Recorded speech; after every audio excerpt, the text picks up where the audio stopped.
नमस्कार, मी सुवर्णा होम किचनमध्ये तुमचं परत एकदा अगदी मनापासून स्वागत. सगळ्या सबस्क्रायबरचे धन्यवाद, सगळ्या व्ह्यूअर्सचे मनापासून आभार. मी खूप छान अशी रेसिपी तुम्हाला दाखवणार आहे. सीझनेबल आहे, अगदी प्रत्येकाने ही करावी आणि खावी. खूप छान लागते, कारण या गोष्टी ज्या आहेत ना त्या सीझनला खाल्ल्या ना तरच मजा असते आणि खाण्याची पण मजा वेगळी असते आणि हेल्दी पण असते. त्यामुळे जेव्हा जेव्हा ज्या गोष्टी आपल्याला मिळतात सीझनेबल तेव्हा त्या नक्की करून बघाव्या आणि खाव्या. तर बघा, मी आज तुम्हाला खूप छान असं गाजर आणि मुळ्याचं लोणचं दाखवणार आहे. तर त्यासाठी बघा, मी इथे एक गाजर घेतलेला आहे आणि एक मुळा घेतलेला आहे. मुळ्याचा आणि गाजरचा साल काढून घेतलेला आहे, पूर्णपणे व्यवस्थित आणल्यानंतर स्वच्छ धुवून घेतलं आहे कोरडं करून, आणि आता साल काढून घेतलेला आहे. आपल्याला कोरडं करून घ्यायचं आहे, लक्षात घ्या.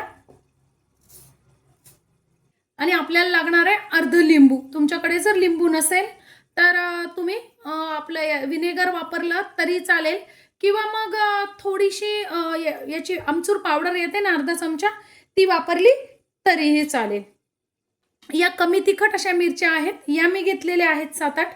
आपल्याला काय करायचं आहे, सगळ्यात पहिल्यांदा पुढचं आणि मागचं टोक मुळ्याचं काढून टाकायचं आहे. आणि तुम्हाला पाहिजे त्या आकारात तुम्ही तुकडे करून घेऊ शकता किंवा मग किसून पण घेऊ शकता. तुम्हाला पाहिजे आवडत असेल तर तुम्ही किसून घेतलं तरी काही हरकत नाही, किंवा मग असे बारीक बारीक तुकडे करून घेतले तरी काही हरकत नाही, किंवा मग अशा गोल चकत्या अशा करून घेतल्या तरी काही हरकत नाही. तुमच्यावर डिपेंड आहे. बघा, या पद्धतीने. तर बघा, असं बारीक बारीक छान असं आपण चिरून घेतलेलं आहे.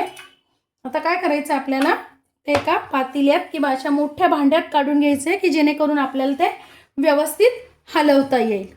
1 चमचा मीठ टाकलेला आहे. बघा, मीठ लोणचं म्हटलं तर थोडंसं जास्ती लागतं, आणि मीठ लावून आपल्याला ते हलवून ठेवायचे. बघा, या पद्धतीने 10 ते 15 मिनिटं ठेवायचं आहे आपल्याला, म्हणजे मग त्याला पाणी सुटून जाईल सगळं.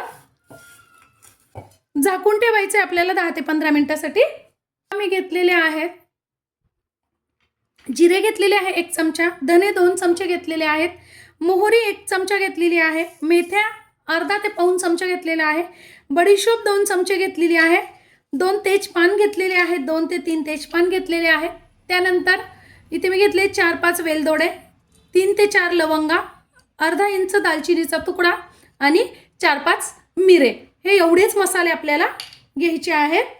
आता मी तर कढई ठेवलेली आहे आणि आपल्याला काय करायचं आहे, हे सगळेच मसाले कोरडेच, बघा तेल वगैरे काही नाही घालत आहे, कोरडेच आपल्याला हे सगळे मसाले भाजून घ्यायचे आहेत. अगदी 2च मिनिटात खूप छान असे मसाले आपले भाजणं होतात. मसाले सगळे भाजणं झाले, काढून घ्यायचे. जे भाजणं झालेले आहेत ते पूर्णपणे गार होऊ द्यायचे आहेत. बघा, आता बघा 10 ते 15 मिनिटं झालेली आहेत आणि आपण जे ठेवलं होतं मीठ लावून त्याला खूप पाणी सुटलेलं आहे. आता हे सगळं पाणी आपल्याला काढून टाकायचं आहे. हाताने असं दाबून घ्यायचं आहे, म्हणजे अजून जास्तीचं पाणी निघून जाईल. आता हे 5-1 मिनिटासाठी आपल्याला कोरडे करून घ्यायचे आहेत. बघा, उरलेलं सगळं तेही पाणी आपण काढून टाकलेलं आहे. मसाले गार झालेले आहेत, आपल्याला ते बारीक करून घ्यायचे. आता बघा, पूर्ण पाणी आपण नितरून घेतलेलं आहे. मीठ आपण ऑलरेडी टाकलेलं आहेच आहे. बघा, मसाले पण आपले छान असे, खूप बारीक पण नाही आणि खूप जाड पण नाही, असे आपण खरबरीत असा मसाला बारीक करून घेतलेला आहे. कढई घेतलेली आहे छोटी, त्यामध्ये मी अर्धी वाटी तेल टाकून घेतलेलं आहे. तेलाचं प्रमाण तुम्ही कमी अधिक करू शकता. तेल आपल्याला आता हे छान कडकडीत करून घ्यायचं आहे. आपलं कडकडीत झालेलं आहे, गॅस बंद करून टाकायचं आहे, तेलाचं उतरून घ्यायचं आहे. तेल थोडंसं आपल्याला गरम करून कोंबट करून घ्यायचं आहे, कडक नाही वापरायचं आहे. मी ते घेतलेलं आहे 1 ते 1.5 चमचा तिखट घेतलेलं आहे. तुम्ही तिखटाचं प्रमाण तुमच्या चवीनुसार कमी अधिक करू शकता. अर्धा चमचा हळद घेतलेली आहे आणि अर्धा चमचा हिंग घेतलेली आहे. आणि बघा, मी इथे 1 चमचा गुळाची पावडर घेतलेली आहे. गुळाची पावडर किंवा साखर ऑप्शनल आहे, तुम्हाला वाटलं तर घाला, नाही घातला तरी चालेल, लोणचं छानच लागेल. आणि अर्धा आपल्याला लिंबाचा रस घ्यायचा आहे. इथे तुम्ही विनेगरही वापरू शकता किंवा मग आमचूर पावडरही वापरू शकता 1 चमचा. आता टाकून घ्यायचा आहे आपण केलेला मसाला आणि तेल. बघा अजून तेल कोंबट आहे छान कडकडीत. वा. आणि लोणचं आपल्याला हलवून घ्यायचं आहे.